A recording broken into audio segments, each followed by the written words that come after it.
मैं एक पुजारी की बेटी थी। मुझे कभी किसी मर्द ने आज तक देखा भी नहीं था, मगर शादी की रात पति ने मुझ पर चरित्रहीनता का इल्जाम लगा दिया और इस बात को साबित करने के लिए उसने मेरा अल्ट्रासाउंड भी करवाया, जिससे ये पता चला कि मैं तो 4 महीने की गर्भवती थी।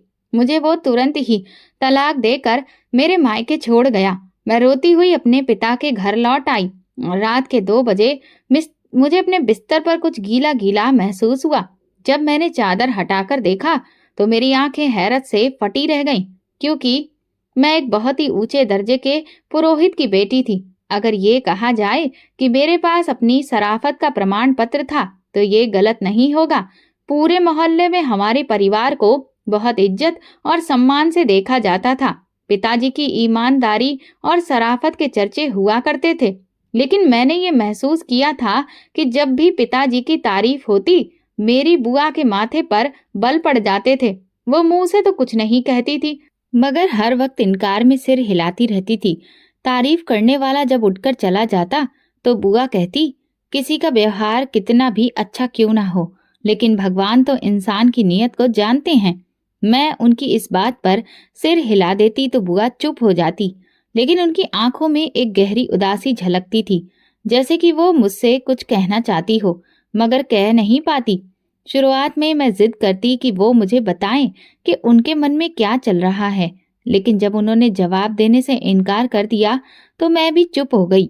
अब तो मैंने उनसे कुछ भी पूछना ही छोड़ दिया था, क्योंकि मुझे एहसास हो गया था कि वो कभी भी अपने दिल की बात नहीं बताएंगी। एक बात जो मैंने बरसों में महसूस की थी वो ये कि मेरी बुआ मेरे पिताजी को पसंद नहीं करती थी। मुझे नहीं समझ आता था कि ऐसा क्यों था, क्योंकि मैंने आज तक अपने पिता में कोई बुराई नहीं देखी थी। सबसे बड़ी बात ये थी कि फूफा जी के देहांत के बाद पिताजी ने पूरे गर्व के साथ अपनी विधवा बहन को अपनाया था। उन्होंने बुआ को अपने घर में ठहराया, उनकी हर जरूरत का ख्याल रखा, यहाँ तक कि जब फूफा जी को गुजरे हुए काफी समय हो गया तो पिताजी ने माँ के जरिए ये संदेश भी भिजवाया कि मेरी बहन से पूछो क्या वो दोबारा शादी करना चाहती है। इस पर बुआ ने साफ इनकार कर दिया था। उन्होंने कहा था, जाकर कह दो अपने पति से कि अगर मेरी 2 वक्त की रोटी उन पर भारी पड़ रही है तो मैं कहीं मजदूरी कर लूंगी, मगर मैं शादी नहीं करूंगी। माँ ने ये बात पिताजी को बता दी थी तो पिताजी बोले, लगता है मेरी बहन का दिल दुनियादारी के रिश्तों से भर गया है। कुछ समय के बाद माँ की तबीयत बिगड़ने लगी और फिर अचानक एक दिन उनका देहांत हो गया। उस वक्त मैं सिर्फ 4 साल की थी। माँ की जुदाई ने मुझे पागल कर दिया था। मैं अपने माता पिता की इकलौती संतान थी, इसलिए माँ के बहुत करीब थी। उनके जाने के बाद ऐसा लगता था कि मैं इस बड़ी दुनिया में अकेली रह गई हूँ। मुझे किसी भी चीज में दिलचस्पी नहीं रही थी। खेल कूद में भी मेरा मन नहीं लगता था। मैं दिन भर माँ को याद करके रोती रहती थी, न खाना खाती न पानी पीती। बुआ अपने पति के गम में डूबी रहती थी, इसलिए उन्होंने मुझ पर कभी खास ध्यान नहीं दिया। लेकिन एक दिन जब मैं बहुत बीमार पड़ गई तब उन्हें एहसास हुआ कि मैं माँ के बिना अकेली थी। इसके बाद बुआ ने ही माँ बनकर मेरा ख्याल रखा। उनकी अपनी कोई संतान नहीं थी, इसलिए उन्होंने मुझे ही अपनी बेटी बना लिया। अब वो ज्यादातर समय मेरे साथ बिताने लगी। माँ के जाने के बाद मैं बहुत अकेली पड़ गई थी, इसलिए मैंने बुआ के साय में माँ का प्यार ढूंढना शुरू कर दिया। इसलिए जब बुआ पिताजी के बारे में कुछ भी बुरा कहती तो मुझे वो बातें बुरी नहीं लगती थी। शाम का वक्त था। मैं किचन में शाम के खाने की तैयारी कर रही थी। बुआ सब्जी बना रही थी और मैं रोटियां बेल रही थी। तभी पिताजी किचन में आए, मेरे सिर पर प्यार से हाथ फेरा और बोले, बेटा मुझे बहुत भूख लगी है, जल्दी से खाना ले आओ। इतना कहकर वो किचन से बाहर चले गए। जैसे ही वो वहां से गए, बुआ ने मेरी तरफ देखा, मेरा हाथ दबाया और गंभीर लहजे में बोली, अपने आप बाप से ज्यादा घुलने मिलने की जरूरत नहीं है। तुम जवान हो, अपने बाप से दूरी बनाकर रखो। मुझे बुआ की ये बात बहुत अजीब लगी। भला अपने पिता से कोई दूरी बनाकर रखता है? मैंने पूछा, बुआ आप ये कैसी बातें कर रही हैं? वो बोली, ये जो मर्द होते हैं ना, ये बहुत ही अजीब मिट्टी के बने होते हैं। ये अपनी औलाद से माँ की तरह बेशक मोहब्बत नहीं करते, जब इनको अपनी औलाद से कोई मतलब होता है तभी ये अपनी मोहब्बत याद दिलाने लगते हैं। मैं चुप हो गई क्योंकि मेरे पास इस बात का कोई जवाब नहीं था। मैं अक्सर सोचती थी कि अब तक मुझे इन बातों का आदी हो जाना चाहिए था, क्योंकि हमारे घर का माहौल अजीब था। पिताजी बुआ से नजरें नहीं मिलाते थे। अगर उन्हें बुआ तक कोई बात पहुंचानी होती तो वो मेरे जरिए भिजवाते थे। बुआ भी पिताजी की मौजूदगी में घर के बर्तन पटकती रहती थी, जैसे कि वो अपने गुस्से का इजहार कर रही हो।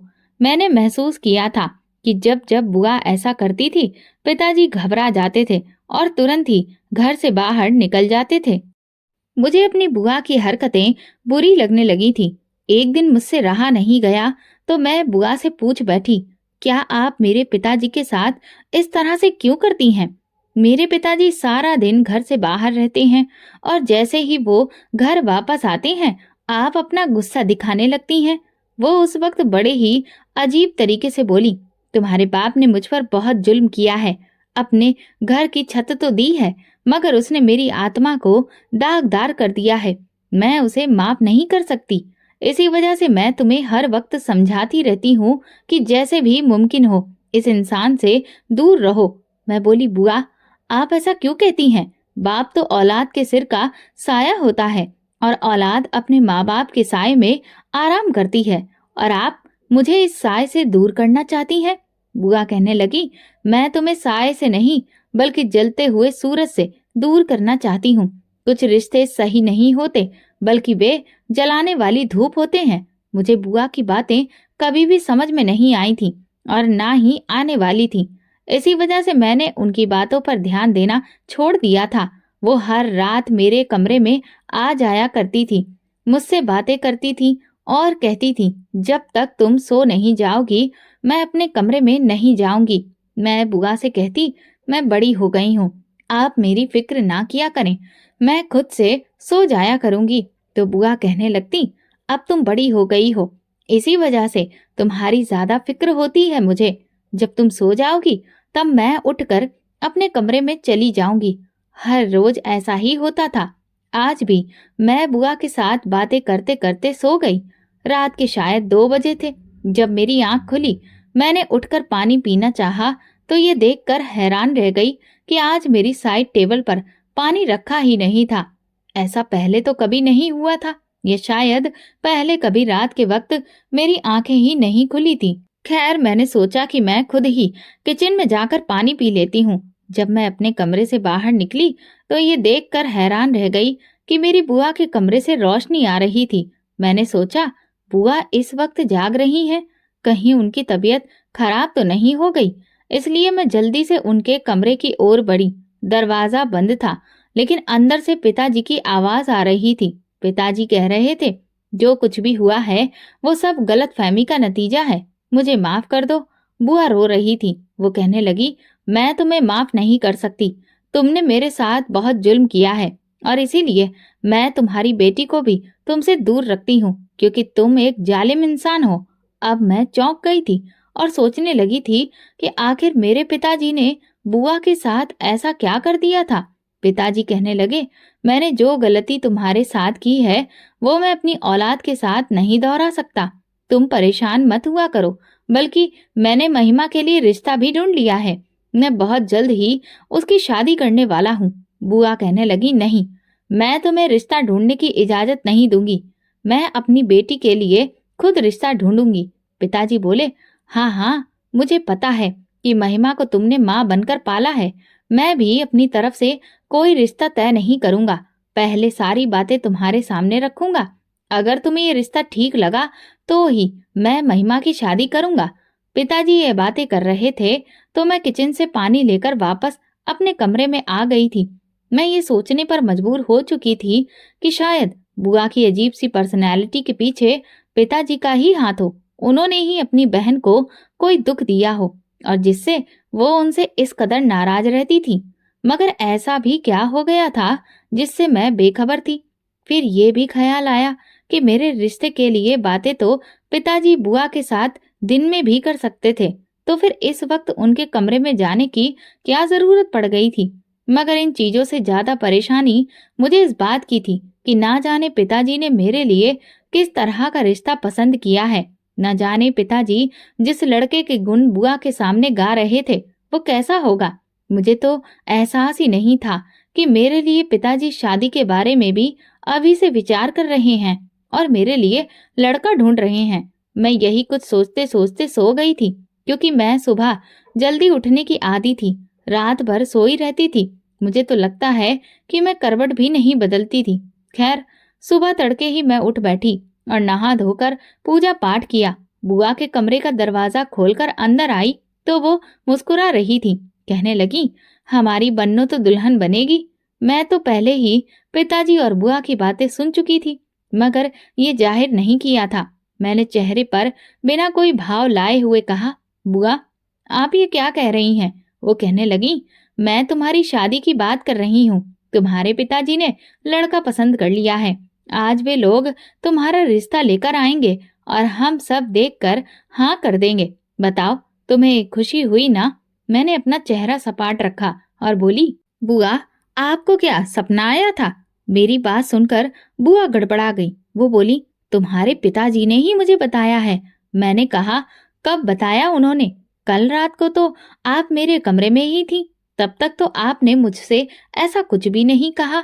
मुझे खुद भी एहसास नहीं था कि मैं इस तरह के सवाल जवाब बुआ से आखिर क्यों कर रही थी। बुआ के चेहरे की बदलती रंगत मुझे साफ महसूस हो रही थी। वो कहने लगी, तुम्हारे सो जाने के बाद तुम्हारे पिता ने मुझे बताया। मेरे सामने तो आप पिताजी से बात करना भी पसंद नहीं करती, और फिर मेरे सोने के बाद बात क्यों कर ली? इस बात पर मेरी बुआ का चेहरा एकदम से लाल पड़ गया। वो बोली, महिमा तुमने तो मेरा दिमाग ही खराब कर दिया है। अब तुम मुझसे बात मत करना। इतना कहकर वो चली गई और मैं चुपचाप अपने बिस्तर पर लेट गई थी। मैं अपने कमरे से बाहर नहीं निकली थी। दोपहर के वक्त मुझे देखने के लिए लोग आ गए तो बुआ मुझे अपने साथ बाहर ले गई। मेरी होने वाली सास तो मुझे देखकर बलाएं ही लेने लगी। मैंने नजर बचाकर देखा तो पता चला कि मेरा होने वाला पति भी मुझे देखने के लिए आया है। हमारी नजरें मिली तो उसने मुझे मुस्कुराकर देखा।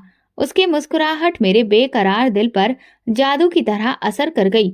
मुझे अंदाजा हो गया था कि मैं लड़के को अच्छी लगी हूँ। थोड़ी देर मेहमानों के साथ बैठने के बाद मैं कमरे में लौट आई। मेरे लिए समीर का रिश्ता आया था। वो एक अच्छा इंसान था और मुझे पसंद आया था। अगर मेरी शादी उससे हो जाती तो मुझे किसी भी तरह का ऐतराज नहीं था। मेहमानों के जाने के बाद बुआ मेरे पास आकर बैठ गई। उन्होंने मेरा हाथ पकड़ लिया और कहने लगी, बताओ कैसा लगा तुम्हें लड़का? तुमने उसे देखा था ना? मैंने सिर हिला दिया। बुआ कहने लगी, मैंने तुम्हारे पिता से कह दिया था कि जब तक लड़का हमारे घर पर नहीं आएगा महिमा उसे नहीं देखेगी। अगर ऐसा नहीं होता तो मैं शादी के लिए नहीं मानती। तुम्हारे पिता को मेरी जिद के आगे हार माननी पड़ी। मैं मुस्कुरा दी।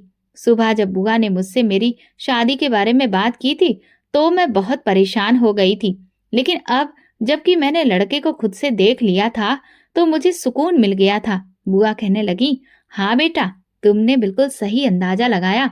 वो लड़का अच्छा है और देखने में भी ठीक लग रहा था। मैंने सिर हिलाया और बुआ के गले लग गई। उनकी आंखों में आंसू थे। वो कहने लगी, अच्छा होगा कि तुम समय पर विदा होकर अपने घर चली जाओ। इस घर से जितनी जल्दी हो सके चली जाओगी तो अच्छा ही रहेगा।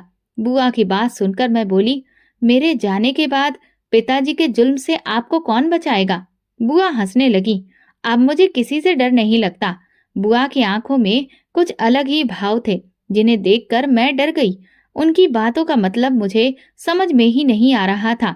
पिताजी ने अगर तुम पर जुल्म किया है तो तुमने क्या बदला लिया? बुआ बोली, तुम इन सब बातों में मत पड़ो। मैं खुद इतनी मजबूत हूँ कि अपना बदला ले सकती हूँ।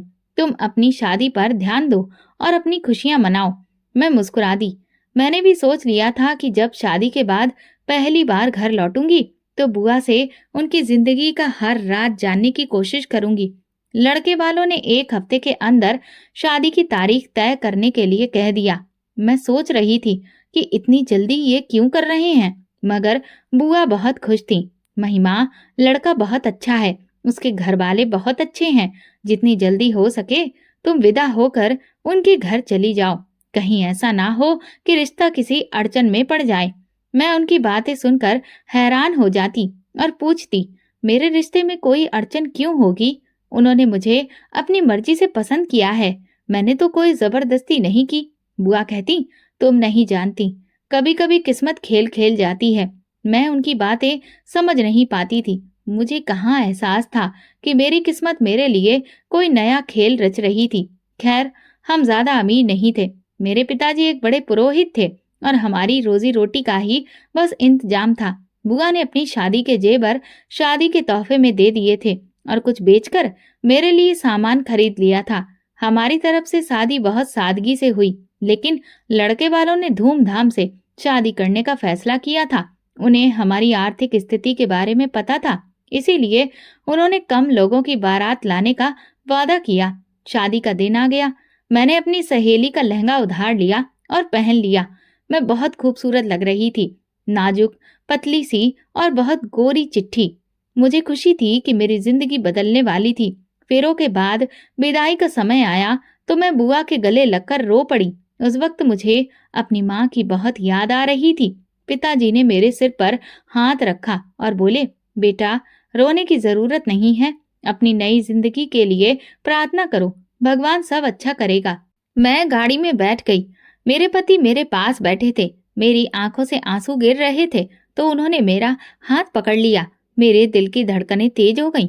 हमेशा मेरी बनकर रहना, मैं उम्र भर तुम्हारा साथ दूंगा, तुम्हारी आंखों में कभी आंसू नहीं आने दूंगा। मैं बहुत परेशान थी, इसलिए मेरे पति मुझे तसल्ली देने लगे। तुमसे पहले भी माँ ने मुझे कई लड़कियों की तस्वीरें दिखाई थी, लेकिन मुझे उनमें कोई दिलचस्पी नहीं थी। मगर जब मैंने तुम्हें देखा तो मैंने सोच लिया कि तुम ही मेरी पत्नी बनोगी, तुम ही मेरे घर की रानी बनोगी। उनकी बातें सुनकर मेरा दिल सुकून में आ गया। हमारी अजनबीपन की दीवारें कुछ ही पलों में मिट गईं। मैं अपनी किस्मत पर फक्र कर रही थी कि मुझे इतना अच्छा जीवन साथी मिला है। मुझे लगने लगा कि उसकी संगत में मेरी जिंदगी बहुत खूबसूरत गुजरेगी। लेकिन मुझे कहाँ पता था कि किस्मत पलटने वाली है। मैं ससुराल पहुंची तो मेरे पति ने मेरा हाथ पकड़कर मुझे गाड़ी से नीचे उतारा। घर में फिर रस्में हुई और उसके बाद मुझे बेडरूम में बिठा दिया गया। मेरा बेडरूम वो फूलों से सजा हुआ था। थोड़ी देर के बाद मेरे पति कमरे में आए। अब तुम इस कमरे की ही नहीं बल्कि पूरे घर की मालकिन हो। तुम जो चाहे कर सकती हो, तुम पर कोई रोक टोक नहीं है। मुझे बस तुमसे वफा चाहिए। मैं चाहता हूँ कि तुम सारी जिंदगी मेरे साथ वफादार रहो।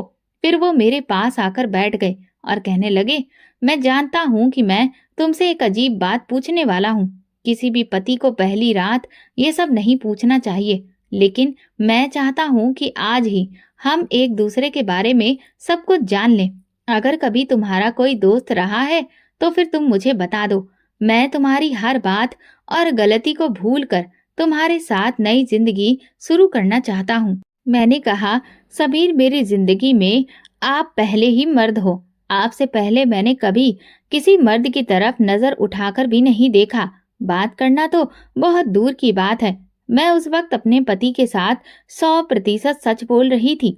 मैंने कभी किसी मर्द से दोस्ती करने के बारे में सोचा भी नहीं था, मगर मुझे इस बात का एहसास था कि अगर मुझसे अतीत में कोई गलती हो जाती, कोई गुनाह हो जाता, तो मैं इसके बारे में कभी भी अपने पति को नहीं बताती, क्योंकि मुझे बहुत पहले ही समझा दिया गया था। बुआ कहती थी, अगर औरत अपनी शादी से पहले की जिंदगी में कोई गलती कर बैठी है तो ये उसका और भगवान का मामला है।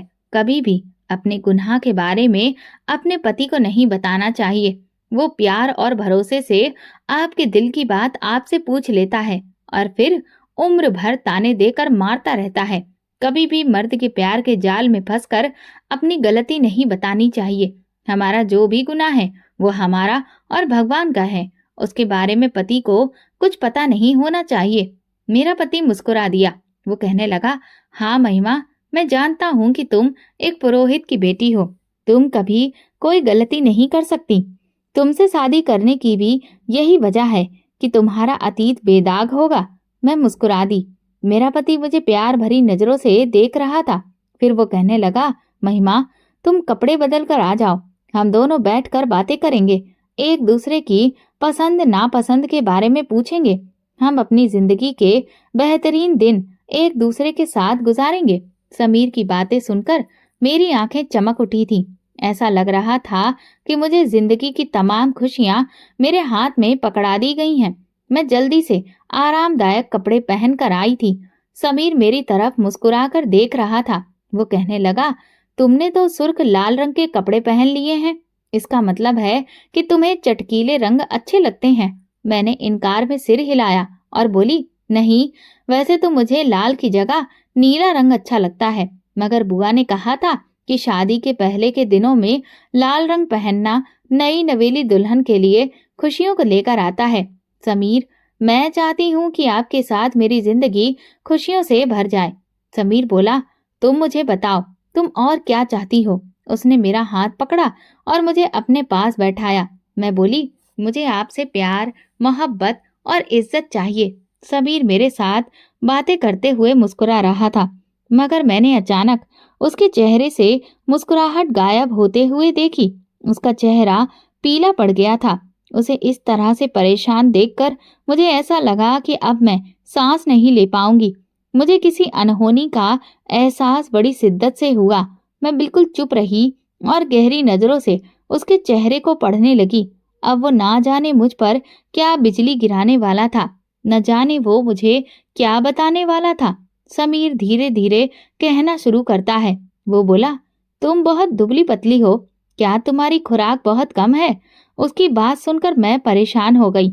मुझे लगा कि शायद मेरे पति को मोटी लड़कियां पसंद हैं, तो मैं बोली, जी, मैं ज्यादा कुछ नहीं खा पाती, लेकिन फिक्र ना करिए, अगर आपको मोटी लड़कियां पसंद हैं तो मैं अपनी खुराक डबल कर लूंगी और कुछ ही दिनों में मोटी हो जाऊंगी। मुझ पर खाना बहुत जल्दी असर करता है। समीर कहने लगा, अगर यही बात है तो फिर तुम अपनी शादी के समय इतनी कमजोर क्यों हो? मैं घबरा गई और इसीलिए रुक रुक कर जवाब दे रही थी। मैं बोली, ये सिर्फ इसलिए है क्योंकि मुझे लगा कि आपको शायद पतली लड़कियां पसंद हो, इसलिए मैं डाइटिंग कर रही थी। समीर बोला, अच्छा, तो अपनी डाइटिंग में कामयाब हो गई हो? मैं बोली, जी बिल्कुल। वो बोला, फिर तुम्हारा ये पेट? उसने कुछ इस अंदाज में बात की कि मेरे सामने तो आसमान नाचने लगा। मैं बोली, क्या हुआ मेरे पेट को? वो बोला, ये इस कदर बड़ा हुआ क्यों है?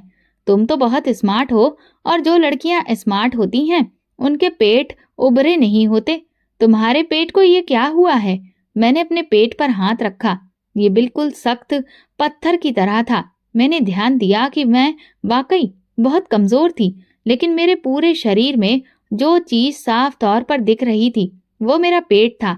मुझे अच्छी तरह याद है, जब मैंने अपनी सहेली से उसकी शादी का लहंगा लेकर पहना था तो वो मेरे पेट की जगह पर टाइट हो रहा था। मैंने उससे कहा था कि ये मुझे फिट नहीं है, थोड़ा सा टाइट है। मेरी सहेली हंस दी। वो कहने लगी, अच्छा, तो तुम शादी की खुशी में मोटी हो गई हो? फिक्र ना करो। ना तो उसने इस तरफ कोई खास ध्यान दिया था और ना ही मेरा ध्यान गया था। अब मैं बहुत घबरा गई थी। मैंने समीर से कहा, फिक्र ना करें, मैं एक्सरसाइज करूंगी। मेरी आंखों में आंसू आ गए। मैंने कहा, वैसे क्यों कर रहे हैं आप?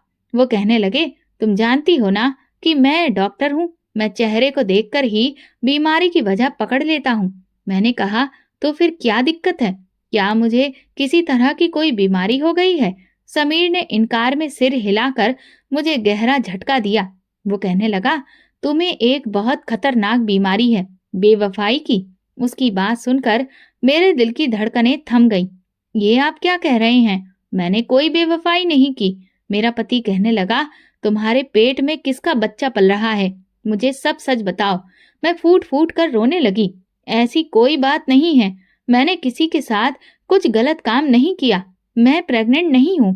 मेरे पेट में बच्चा कहाँ से आ गया? वो बोला, मैं तुमसे सिर्फ वफादारी चाहता हूँ और कुछ नहीं, लेकिन तुमने ये क्या किया? किसी और का बच्चा लेकर मेरे घर में आ गई हो। अरे तुम्हें तो डूब कर मर जाना चाहिए। मैं अपने पति की बातें समझ ही नहीं पा रही थी। मैं बोली, आप ये क्या कह रहे हैं? मेरे पेट में बच्चा कहाँ से आ गया? मैं तो कभी किसी मर्द के साथ बात तक नहीं करती थी। मेरा पति कहने लगा, अगर तुम अपनी गलती मानने को तैयार नहीं हो तो मैं भी फिर तुम्हें ऐसे ही तलाक देने को तैयार नहीं हूँ, क्योंकि फिर सारी उम्र मुझे अफसोस रहेगा कि काश मैं तुम्हारी बात मान लेता। चलो, मैं तुम्हें एक डॉक्टर के पास लेकर चलता हूँ और तुम्हारा चेकअप करवा कर वापस लाता हूँ। अभी दूध का दूध और पानी का पानी हो जाएगा। मैं बोली, इसका मतलब आप अभी तक इसीलिए ऐसी बातें कर रहे थे? समीर ने कहा, हाँ, क्योंकि मैं किसी बदकिरदार औरत को अपने घर में नहीं रह सकता। उसने मेरा हाथ पकड़ा और मुझे बाहर ले गया।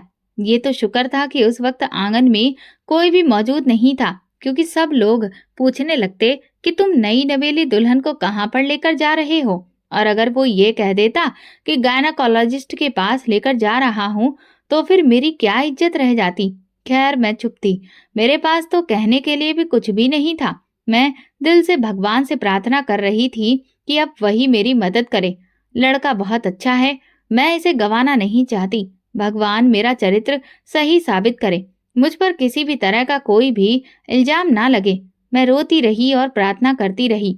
आखिरकार अस्पताल आ गया। वो मुझे डॉक्टर के पास ले गया। डॉक्टर ने अल्ट्रासाउंड किया और फिर जो कहा उसे सुनकर तो मुझे ऐसा लगा जैसे मुझ पर बिजली ही गिर गई हो। डॉक्टर ने कहा, आप 4 महीने की प्रेग्नेंट हैं। मैं इनकार में सिर हिलाने लगी और बोली, ये तो नहीं हो सकता।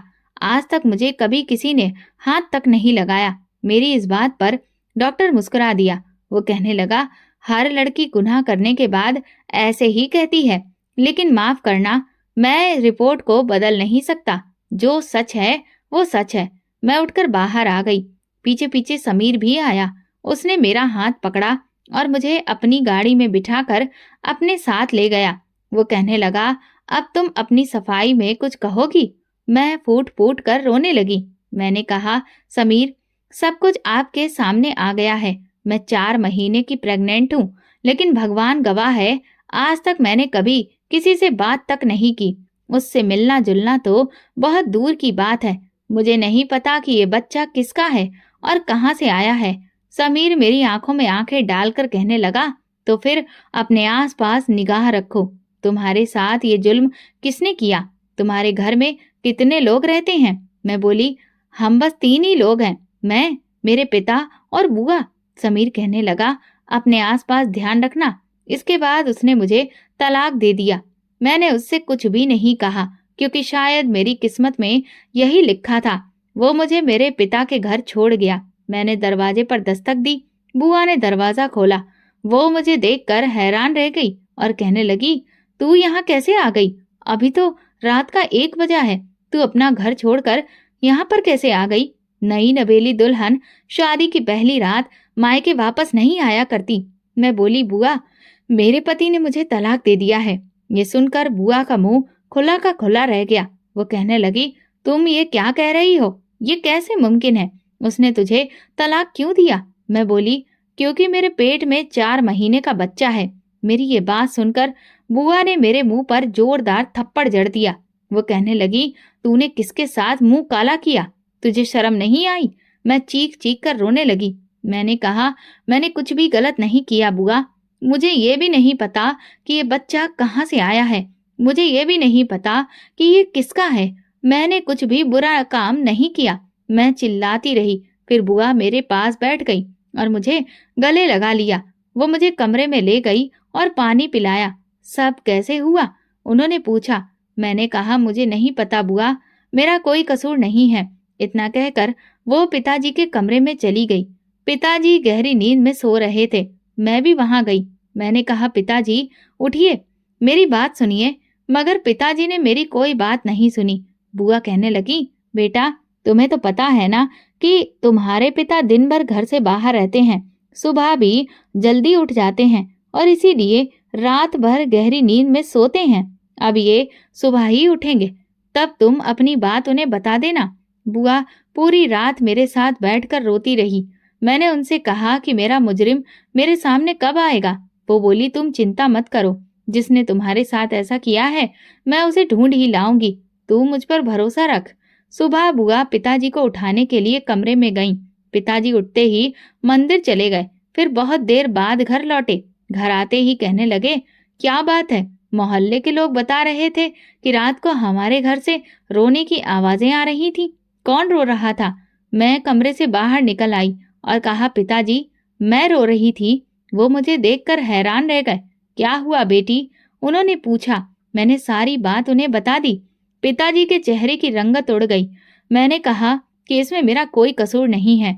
मुझे नहीं पता कि मेरे साथ ये सब किसने किया। वो चुप रहे। उन्होंने सिर झुका लिया और फिर घर से बाहर निकल गए, जबकि मैं बड़ी परेशान थी। कोई सिरा मेरे हाथ में नहीं आता था। मेरे घर में तो हम 3 लोगों के सिवा कोई नहीं था। एक मैं, पिताजी और बुआ। उनमें से किसी पर भी शक नहीं किया जा सकता था। मगर मैंने सोच लिया था कि मैं हर हाल में अपने मुजरिम तक पहुंच जाऊंगी। मैं भगवान से प्रार्थना करती थी कि जिसने भी ये सब किया है उसे बेनकाब कर दो। मैंने अपने घर के मामलों पर नजर रखना शुरू कर दिया। मैंने किसी को भी ये महसूस नहीं होने दिया था कि मैं हर चीज पर नजर रख रही हूँ। भले ही मैं अपने गम में खोई थी, मगर मुझे हर बात का एहसास था कि मेरे आसपास क्या हो रहा है। मैं सारा दिन परेशान रहती, घर में चलती फिरती रहती। पिताजी इस कदर गम में डूबे थे कि वे घर में आते ही नहीं थे। रात होती तो बुआ मेरे साथ आकर लेट जाती। वे मुझसे बातें करते हुए कहती, तुम्हारी जिंदगी में सब कुछ अच्छा होगा, तुम फिक्र ना करो, तुम्हारी परेशानियां चली जाएंगी, भगवान सब ठीक करेगा। उनकी बातों से मुझे उम्मीद मिलती और मेरी आंख लग जाती। फिर मैं सुबह 4 बजे ही सोकर उठ जाती। मैं सोने पर मजबूर हो गई थी, जैसे कि मुझ पर कोई कयामत बीत चुकी हो। गमों का पहाड़ टूट गया था। मगर मेरी रात की नींदें क्यों खराब नहीं हुई थी? मैं क्यों सारी रात इस तरह से सोई रहती थी? इसके पीछे क्या वजह थी? बुआ की मौजूदगी में मुझे क्यों नींद आ जाती थी? इसीलिए मैंने बुआ से कई बार कहा कि वो अपने कमरे में सोया करें, मगर फिर भी वे मेरे कमरे में आ जाती। जब तक मैं सो न जाती वे बाहर नहीं जाती थी। इसीलिए मैंने सोच लिया था कि इस बार मैं चालाकी करूंगी। मैं बुआ के सामने ऐसे जाहिर करूंगी कि मैं सो गई हूँ, मगर जागती रहूंगी और रात भर हर चीज पर नजर रखूंगी। रात को बुआ मेरे कमरे में आई और मुझसे बातें करने लगी। मैंने आंखें बंद कर ली और उन्हें यह दिखाया कि मैं सो गई हूँ।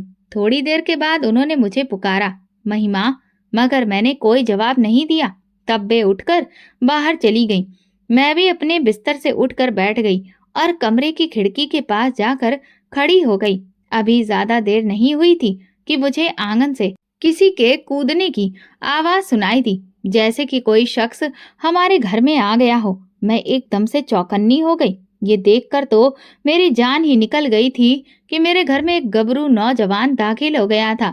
उसने इधर उधर का जायजा लिया और फिर बुआ के कमरे की तरफ चला गया। ये देखकर मेरी जान कांप गई कि कहीं वो मेरी बुआ को नुकसान ना पहुंचा दे। मैं भी दबे कदमों से वहां पहुंची। वो लड़का बुआ के कमरे में था। मैंने आगे बढ़कर खिड़की से देखा। वो लड़का बुआ के साथ बातें कर रहा था।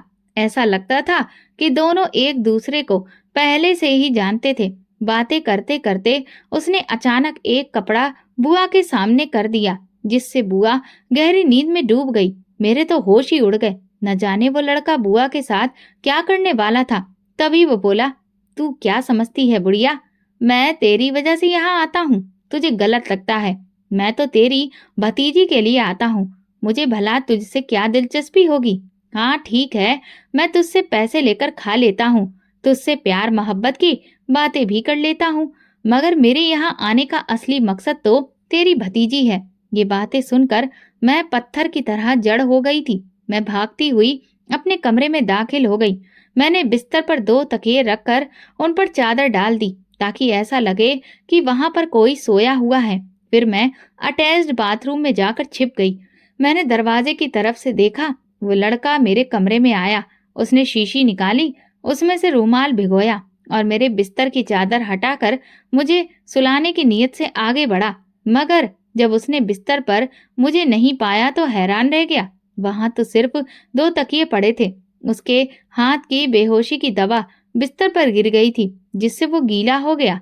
लड़के ने इधर उधर मुझे तलाश करने की कोशिश की, मगर उसे समझ आ गया कि मैं जाग रही हूँ। वो घबरा गया कि कहीं मैं किसी को बता न दूं। अपनी जान बचाने के लिए वो मेरे घर से भाग गया। मैं बाथरूम में बैठी फूट फूट कर रोने लगी।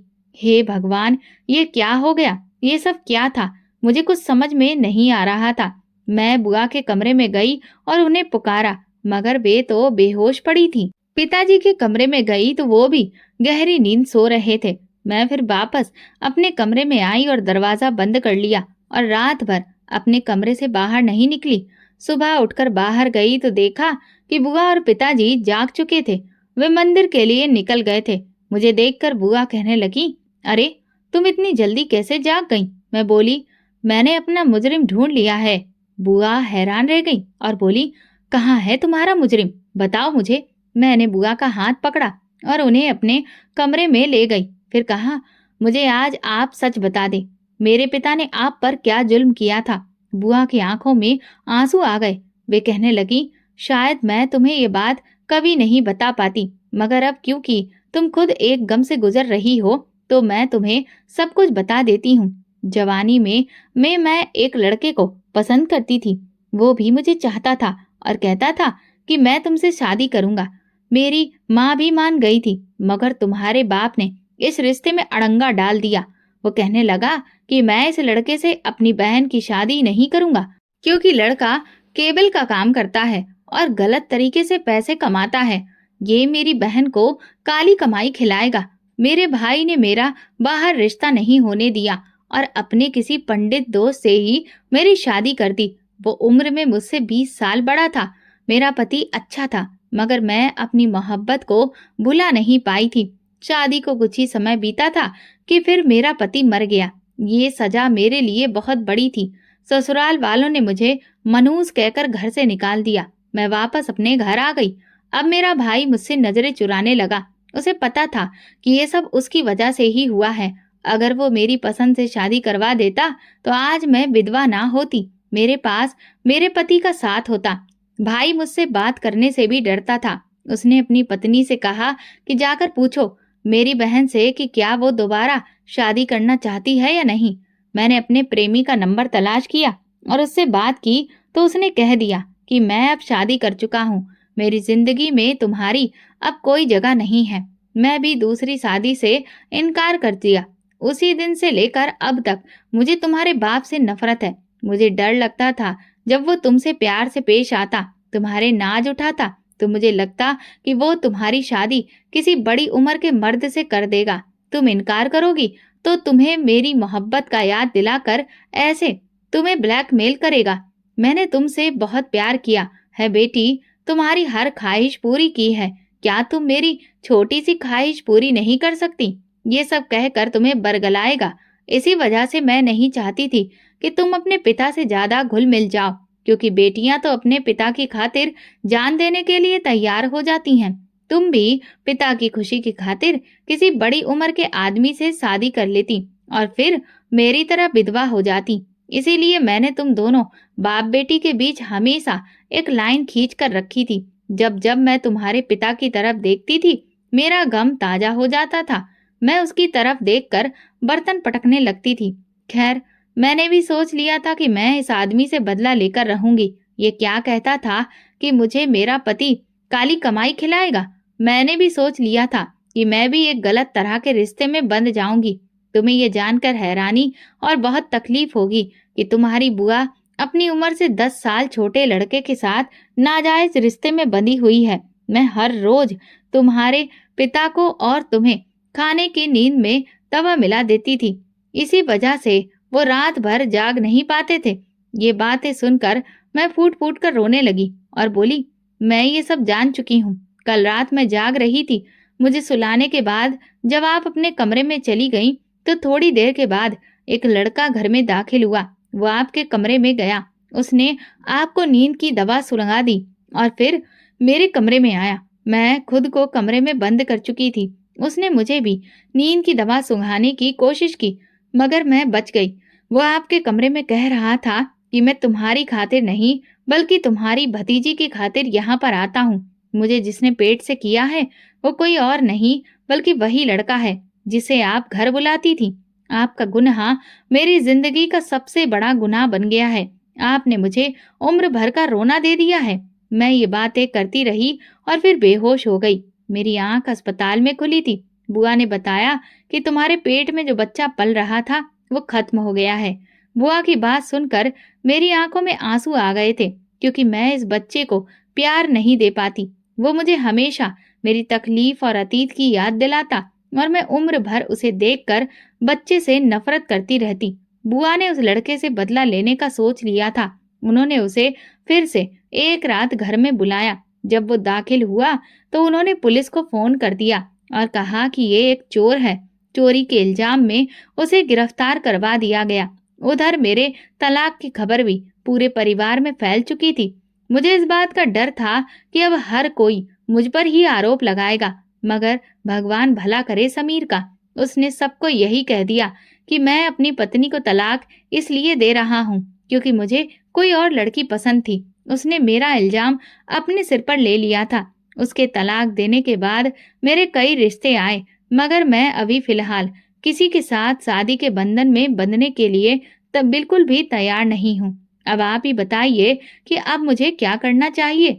दोस्तों, अगर आपको हमारी कहानी पसंद आई है तो प्लीज कमेंट करके जरूर बताइएगा। वीडियो को लाइक करिए और ज्यादा से ज्यादा शेयर करिए। अगर आप इस चैनल पर नए हैं तो सब्सक्राइब जरूर करिए और नोटिफिकेशन बेल को दबाएं ताकि अगली अपडेट सबसे पहले आपको मिले। धन्यवाद। अभी कुछ देर पहले की बात है। एक गली के नुक्कड़ पर दो बच्चे आपस में झगड़ा कर रहे थे। दोनों के हाथ में एक ही फटा पुराना जूस का डिब्बा था। एक दूसरे को धक्का देते हुए वो चीख रहे थे, ये मेरा है। नहीं, मैंने पहले लिया था। आसपास से गुजरने वाले लोग एक नजर उठाकर उन्हें देखते और फिर आगे बढ़ जाते। किसी के पास इतना वक्त नहीं था कि रुककर बच्चों को समझा सके। एक औरत पास से गुजरते हुए धीरे से बोली, पता नहीं इनके माँ बाप कहाँ मर गए हैं। और फिर अपने हाथ में मौजूद खाने का डिब्बा किसी और के दरवाजे पर रखकर वापस मुड़ गई। इसी समय एक साफ सुथरी चमचमाती हुई गाड़ी एक बंगले के सामने आकर रुकी। दरवाजा खुला और अभिमन्यु गाड़ी से उतरा। वाइट शर्ट पर ग्रे रंग का कोट और पैंट पहने। जैसी चमक उसकी आंखों में थी वैसी ही चमक उसके चेहरे पर भी थी। वो 4 साल के बाद अमेरिका से भारत लौटा था।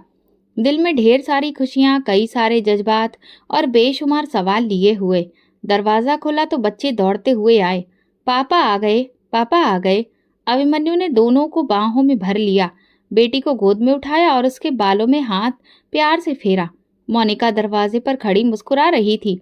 आपका स्वागत है अभिमन्यु। आपके बिना ये घर बिल्कुल अधूरा लगता था। घर अंदर से जगमगा रहा था। हर कोने में स्वादिष्ट खाने की खुशबू महक रही थी और पूरा घर रोशनी से चमक रहा था।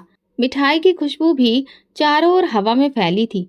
साथ ही मेहमानों की चहल पहल भी जोरों पर थी, क्योंकि आज दिवाली का दिन था। अभिमन्यु ने चारों ओर नजर दौड़ाई। हॉल में डाइनिंग टेबल के आसपास कई समूहों में औरतें और मर्द बातें कर रहे थे। उन सबके बीच से उसकी नजर गुजर गई, लेकिन किसी चेहरे पर उसकी नजर ठहर ना सकी, क्योंकि वहां वो इंसान नहीं था जिसे वो बरसों से याद करता आ रहा था। अभिमन्यु ने मोनिका से धीरे से पूछा, मीरा नहीं आई क्या? मोनिका ने कंधे उचकाते हुए कहा, अरे नहीं, वो यहीं कहीं होगी, शायद अंदर बैठी होगी। इतने लोग हैं ना, मैं तो अब तक सबसे ठीक से मिल भी नहीं पाई हूँ। आप पहले सबसे मिल तो लीजिए। अभिमन्यु ने बात टाल दी, मगर उसके दिल में एक अजीब सी बेचैनी उभरी। वो सोचने लगा, क्या सच में मीरा यही है? 4 साल की दूरी के बाद भी आज वो मेरे सामने नहीं आई। क्या वो मुझसे नाराज है या फिर कोई और बात है? दिवाली की बधाइयों के बाद एक एक करके सब मेहमान घर से जाने लगे। अभिमन्यु ने इधर उधर फिर से मीरा को ढूंढा और मोनिका से पूछा, मुझे तो मीरा अभी तक कहीं दिखाई ही नहीं दी। मोनिका ने चेहरा मोड़कर कहा, पता नहीं, शायद आ नहीं सकी होगी। वैसे भी दिवाली का मौका है, इंसान अपने घर में ही व्यस्त रहता है। थक गई होगी, बाद में बात कर लेंगे। अभिमन्यु चुप हो गया, मगर उसके दिल की तड़प बढ़ गई। ये वही मीरा थी जिसने 4 साल पहले जब अभिमन्यु अमेरिका जा रहा था, दरवाजे पर खड़े होकर कहा था, भाई मत जाओ, मैं अकेली हो जाऊंगी। वो बहुत रोई थी और अभिमन्यु के दिल में उसकी मासूम आंखों की तस्वीर बस गई थी। जब भी अभिमन्यु त्योहारों पर मोनिका को पैसे भेजता, वो खास तौर पर कहता, ये मीरा को भी दे देना। मोनिका कहती, हाँ दे दिए, बहुत खुश हुई थी, तुम्हें याद कर रही थी। उसकी आंखों में एक सुकून आ जाता। वो कई बार मोनिका से कहता कि तुम मेरी बहन से मेरी एक बार बात करवा दो, लेकिन कभी ऐसा मुमकिन नहीं हो पाया। कभी मोनिका के पास वक्त नहीं होता, तो कभी मीरा मना कर देती। अभिमन्यु ने मोनिका से ये भी कहा था कि वो एक फोन खरीद कर मीरा को दे दे, लेकिन मोनिका ने बताया ये बात मीरा के पति को बिल्कुल भी बर्दाश्त नहीं है। पैसे तो जैसे तैसे मैं चुपचाप दे देती हूँ, लेकिन फोन को छुपाना बहुत मुश्किल है। बेचारा अभिमन्यु बस महसूस करता रह जाता। वो नहीं चाहता था कि उसकी एक जिद के कारण मीरा का अपने पति से झगड़ा हो, लेकिन आज जब वो खुद यहाँ आया है तो मीरा सामने नहीं थी। वो सोचने लगा, क्या मीरा वाकई खुश है? क्या वो ठीक है? दिल में एक अजीब सी चुभन होने लगी। रात को जब सारे मेहमान चले गए और घर का शोर धीमा पड़ गया, तो अभिमन्यु ने मिठाई के कुछ डिब्बे उठाए और कहा, मैं मीरा के घर जा रहा हूँ। 2 दिन हो गए हैं, हर कोई हमसे मिलने आ रहा है सिवाय मीरा के। अब मुझे उससे मिलना ही होगा। मोनिका ने तुरंत रुख मोड़कर कहा, अभी इतनी रात को? वो सो गई होगी, कल चले जाना। नहीं, मैं आज ही जाऊंगा। अभिमन्यु के लहजे में जिद और प्यार दोनों थे। उसके हाथ में 2 मिठाई के डिब्बे थे जिन्हें उसने बड़े ही सलीके से तैयार किया था। साथ ही कुछ खाने के डिब्बे भी थे जिनमें तरह तरह के पकवान रखे थे। अभिमन्यु ने डिब्बे गाड़ी में रखते वक्त कहा, ये मीरा के लिए हैं। जब वो मुझे मिलेगी तो उसे बताऊंगा कि भाई ने सिर्फ उसके लिए ये सब कुछ अपने हाथों से पैक किया है। रास्ते पर अभिमन्यु सच में गमगीन था। गलियां बदलती गई पर अभिमन्यु का मन एक ही चेहरे के आसपास घूमता रहा, मीरा। कुछ मिनट बाद वो पुराने घर के सामने पहुंचा जो उसकी माँ ने मीरा के लिए छोड़ा था। अभिमन्यु ने मन में सोचा, शायद वो जैसे ही मुझे देखेगी गले लग जाएगी। 4 साल की दूरी पल भर में मिट जाएगी। लेकिन जब अभिमन्यु ने दरवाजे के सामने कदम रखा तो उसके कदम वहीं रुक गए। दरवाजे पर ताला था जिस पर जंग लगी थी। वो बिल्कुल बेजान लग रहा था, जैसे न जाने कितने वर्षों से किसी ने उसे खोला ही ना हो। अभिमन्यु ने एक लम्हा खामोशी में गुजारा, फिर से एक उम्मीद की, शायद मीरा किसी दावत पर गई हो, शायद वो देर से वापस आए। मगर ताला, वो तो खामोशी से चीख रहा था। फिर उसने ताले को धीरे से छुआ, जैसे उससे कुछ पूछ रहा हो, मगर ताला चुप रहा। अभिमन्यु ने नजरें दरवाजे की चौखट पर डाली। वही पुराना नक्शा, वही मिट्टी से अटा आंगन, मगर आज वो सब कुछ अजनबी सा लग रहा था। एक छोटा सा पौधा जो दरवाजे के पास था मुरझा चुका था। अभिमन्यु के दिल में कुछ टूटा। उसकी आंखें बंद हो गईं और वो लम्हा सामने आ गया जब वो अमेरिका जाने से पहले इसी दरवाजे से निकल रहा था। फिर उसने पीछे हटकर इधर उधर देखा, कोई नजर नहीं आया। गली सूनी पड़ी थी, जैसे घर के बंद होने के साथ साथ गली भी सूनी हो गई हो। दूर एक कुत्ता कूड़े के ढेर पर कुछ सूंघ रहा था और रात की हवा में पुरानी मिट्टी और उदासी की महक थी। वो दरवाजे के सामने सीढ़ी पर बैठ गया। उसने मोबाइल निकाला और मोनिका का फोन मिलाया। मोनिका, मीरा के घर ताला है। तुमने कहा था वो दूसरे शहर गई है। मोनिका ने नींद भरी आवाज में कहा, हाँ शायद, मुझे याद नहीं। कई दिनों से अभी मेरी उससे बात नहीं हो पाई है। लेकिन तुम तो कहती थी कि तुम हर हफ्ते उससे मिलने जाती हो। हाँ, मैं पहले जाती थी, लेकिन अब मैं कुछ बिजी हो गई हूँ। अभिमन्यु ने फोन बंद कर दिया। वो महसूस कर रहा था कि हर बात में कोई ना कोई झोल है, जैसे सच्चाई की परत के पीछे कुछ छुपा हुआ हो। वो अब वापस चल दिया। कदमों में बोझ था और दिल में अंदेशा। हर कदम के साथ मीरा की उदास आंखें उसके जहन में घूम रही थी। वो सोचने लगा, अगर मीरा खुश होती तो कम से कम दिवाली पर मुझसे मिलने जरूर आती। भाई के वापस आने की खुशी में तो एक बहन सब कुछ छोड़कर भागती है। फिर ये खामोशी क्यों, ये गैर मौजूदगी क्यों? घर पहुंचा तो मोनिका सोफे पर लेटी थी। अभिमन्यु ने वो सारे डिब्बे मेज पर रख दिए और धीरे से बोला, मोनिका, अगर तुम्हें मीरा की खबर हो तो मुझे सच बताओ, क्योंकि मुझे कुछ ठीक ही नहीं लग रहा। मोनिका ने बाल झटके, तुम्हें वहम हो रहा है अभिमन्यु। कल किसी से पता कर लेंगे हम लोग। तुम थक गए हो, आराम करो। अभिमन्यु ने सर हिलाया, लेकिन उसकी आंखों में नींद नहीं थी। उसने डिब्बों को दोबारा हाथ में लिया और फ्रिज में रख दिया। जब वो मिलेगी तो मैं उसे ये दूंगा। मगर दिल में एक ही सवाल गूंज रहा था, मीरा कहाँ है? रात के आखिरी पहर में जब सारा घर नींद की आगोश में था, अभिमन्यु खिड़की के पास खड़ा आसमान की तरफ देख रहा था। चांद खिड़की के बाहर झूमती हुई पेड़ों की टहनियों के बीच से दिख रहा था और ऐसा लग रहा था कि जैसे ये सारा नजारा उसे उसके अतीत की तरफ धकेल रहा हो। वो लम्हे जो कभी सपने लगते थे आज सवाल बन चुके थे। मोनिका, मैंने तुम्हें इतने पैसे भिजवाए हैं, तुमने मीरा को इसमें से पैसे दिए थे? हाँ अभिमन्यु, मैं खुद लेकर गई थी। वो बहुत खुश थी। बस यही बात अभिमन्यु ने 4 साल में कम से कम न जाने कितनी बार सुनी थी। हर बार एक नई उम्मीद के साथ वो निश्चिंत हो जाता था, ये सोचकर कि उसकी गैर मौजूदगी में उसकी पत्नी उसकी बहन का ख्याल रख रही है। अचानक अभिमन्यु ने ड्राइंग रूम की तरफ कदम बढ़ाए, जहां उसकी पुरानी फाइल्स, रसीदें और कागजात रखे थे। उसने वो पुराना फोल्डर निकाला जिस पर उसने मार्कर से लिखा था, money transfer Monika plus Meera. हर रसीद पर बस एक ही मकसद दर्ज था। मोनिका तो हर बार फोन करके कुछ न कुछ बताती थी। आज मैं मीरा को लेकर बाजार गई, उसे नए कपड़े दिलवाए, चूड़ियां भी, यहाँ तक कि उसने जो गहने पसंद किए वो भी ले लिए। और अभिमन्यु सपनों में अपनी बहन को बाजार में घूमते मुस्कुराते देखा करता। अब उन सारी रसीदों को देखते हुए वो उन्हें हाथ में लिए जमीन पर बैठ गया। आंखें बंद की तो मीरा का चेहरा नजर आया, वही धुंधला सा चेहरा जो उसे गाड़ी के पास नजर आया था।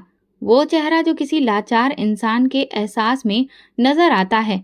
अगर उसे वो पैसे मिल रहे होते तो वो इस हाल में क्यों रह रही होती? अगर वो बाजार जाती तो उसकी आंखों में इतनी उदासी क्यों होती? अभिमन्यु का दिल डूबने लगा। जैसे जैसे वो रसीदें देखता गया, अंदर एक गहरी तकलीफ बुनती गई। अगली सुबह अभिमन्यु बहुत खामोश था। बच्चों ने गले लगाया, खुशी से बातें की, मगर उसका दिल किसी और ही दुनिया में था। नाश्ते की मेज पर मोनिका पहले से ज्यादा व्यस्त थी। वो कहने लगी, अभिमन्यु, सब कुछ कितना अच्छा रहा ना?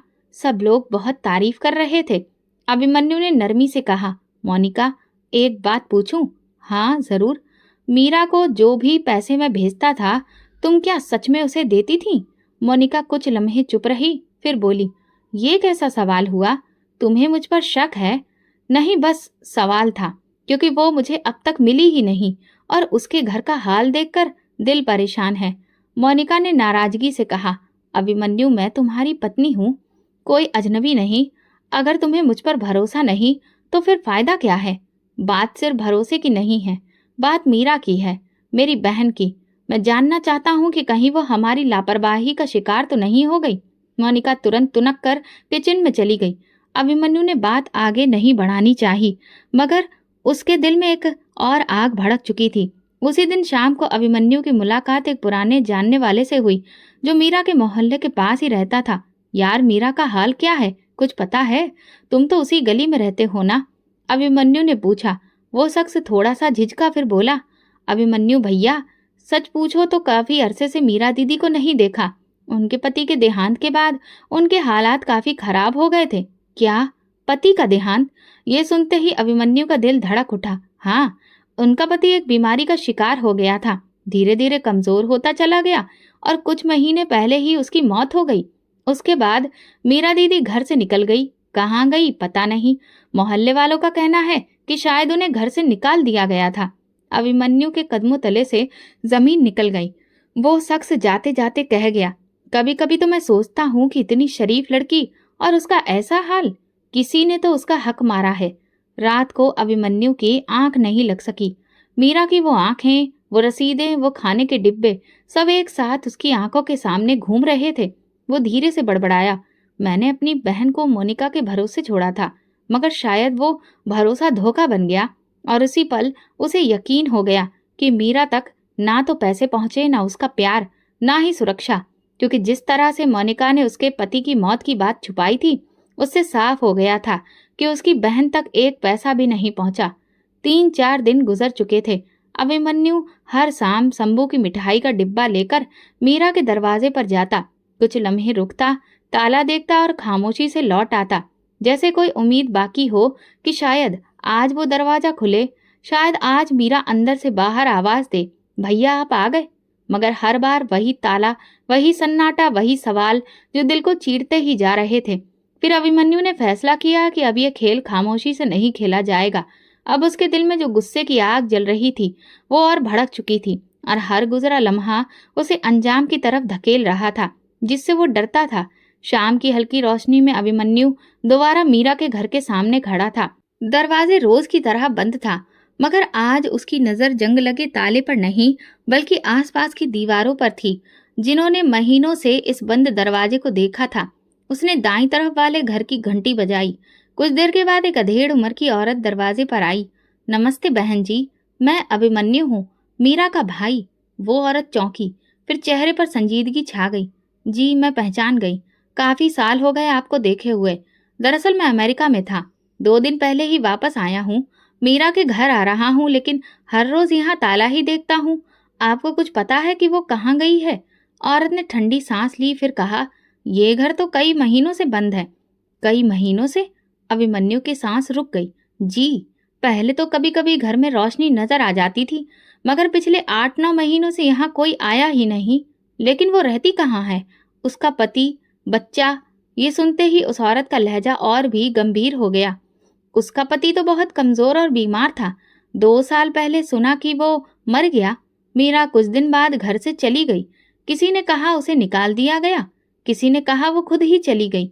अब सच्चाई क्या है ये तो भगवान ही जानता है, मगर इतना जरूर है कि वो अब यहाँ नहीं रहती।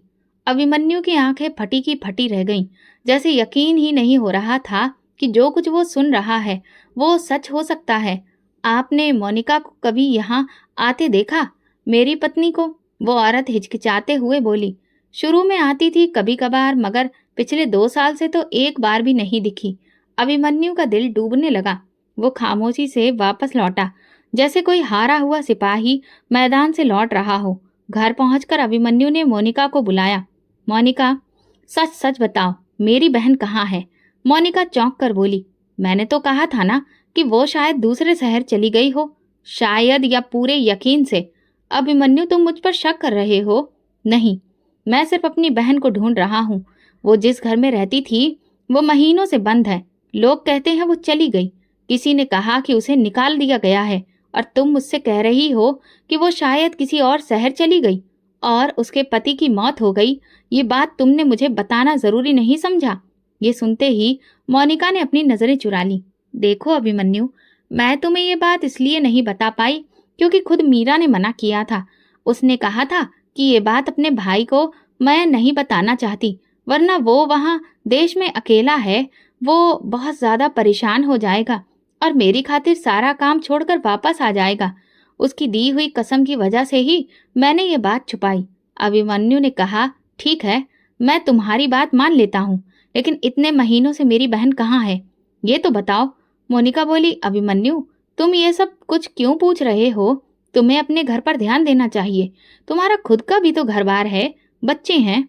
नहीं मोनिका, मुझे अपनी बहन पर भी ध्यान देना है, क्योंकि वो अब तक मुझे नहीं मिली है।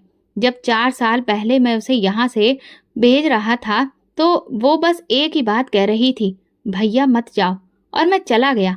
आज जब वापस आया हूँ तो ना वो है ना उसकी कोई खबर। मोनिका चुप हो गई। अभिमन्यु को लगा जैसे उसकी खामोशी एक लंबे समय से टूट ही नहीं रही है। देर रात तक अभिमन्यु कमरे में चुपचाप बैठा रहा, मोबाइल सामने रखा था, मगर मोनिका की तरफ से कोई सफाई नहीं आई। वो धीरे से बड़बड़ाया, मीरा, अगर तुमने मुझे कुछ नहीं कहा तो शायद तुम मुझसे नाराज हो, या शायद तुम मजबूर हो, या शायद तुम चीखना चाहती थी मगर तुम्हारे पास आवाज ही नहीं थी। अभिमन्यु की आंखों में नमी थी और दिल में एक डर कि कहीं वो आवाज हमेशा के लिए खामोश ना हो गई हो। सुबह का वक्त था। अभिमन्यु ने सारी रात जाग कर गुजारी थी। मोनिका नाश्ते की मेज पर व्यस्त थी। अचानक अभिमन्यु ने कहा, मुझे सब जानना है मोनिका, मीरा कहाँ है? पहले तो मोनिका के होठों पर मुस्कुराहट आई, फिर वो चेहरे पर मासूमियत सजाकर बोली, मैं तो पहले ही कह चुकी हूँ कि वो दूसरे शहर चली गई है। शायद तुम्हें यकीन नहीं अभिमन्यु, और मैं इतना यकीन से नहीं कह सकती क्योंकि मेरा उससे कोई खास मिलना जुलना नहीं हो पाया था। लेकिन तुमने तो कहा था कि तुम हर बार उसे पैसे देकर आती हो, तो तुम्हें तो सब पता होना चाहिए। मोनिका ने कहा, अभिमन्यु, तुम ये जांच पड़ताल क्यों कर रहे हो? मैं तुम्हारी पत्नी हूँ, कोई मुजरिम नहीं। तो फिर मुजरिम जैसा बर्ताव क्यों कर रही हो? अभिमन्यु की आवाज पहली बार तेज हुई। मैं 4 दिन से मीरा को ढूंढ रहा हूँ और तुम बस एक ही बात दोहरा रही हो कि शायद वो दूसरे शहर गई हो। तुम्हें मालूम है वो कहाँ है या नहीं? सब बताओ। मोनिका की आंखों में एक लम्हे को हिचकिचाहट सी झलकने लगी। फिर वो बोली, मैंने जो कहा वही सच है। तुम्हें मेरी हर बात पर शक क्यों हो रहा है? क्योंकि तुम्हारी हर बात में डर है और अब मैं ये झूठ और नहीं सुनना चाहता। मोनिका तुरंत बोली, अच्छा तो अब तुम मुझे झूठा कहोगे? तुम्हें अगर अपनी बहन से इतना ही प्यार था तो 4 साल पहले उसे छोड़कर क्यों गए थे? तुम तो वहां अमेरिका के मजे ले रहे थे और मुझे यहाँ मीरा के पीछे लगा दिया। अभिमन्यु का दिल घबरा गया। मैं अमेरिका में था मगर हर महीने उसके लिए पैसे भेजता था, खर्चे के लिए रकम देता था, सिर्फ इसलिए कि वो इज्जत से जिंदगी जी सके। और तुमने हर बार कहा कि तुमने जाकर उसे पैसे दिए हैं। क्या वो सच था? मोनिका ने मुंह फेर लिया। मुझे याद नहीं कौन सी रकम। तुम हर बात का हिसाब क्यों मांग रहे हो? अभिमन्यु ने खामोशी से उसे देखा, फिर नरमी से बोला, अगर तुमने मेरे भरोसे को तोड़ा है मोनिका, तो मैं फिर भी तुम्हें माफ कर दूंगा, मगर मुझे मेरी बहन चाहिए। वो कहाँ है? बस इतना बता दो। मोनिका कुछ पल चुप रही, फिर कहा, मैंने उसे आखिरी बार कुछ महीने पहले देखा था। वो बीमार लग रही थी। कहाँ पर? अभिमन्यु का दिल तेजी से धड़कने लगा। मोनिका नजर चुराते हुए बोली, बाजार में पुराने कपड़ों की दुकान के पास। शायद वो कुछ लेने आई थी और तुमने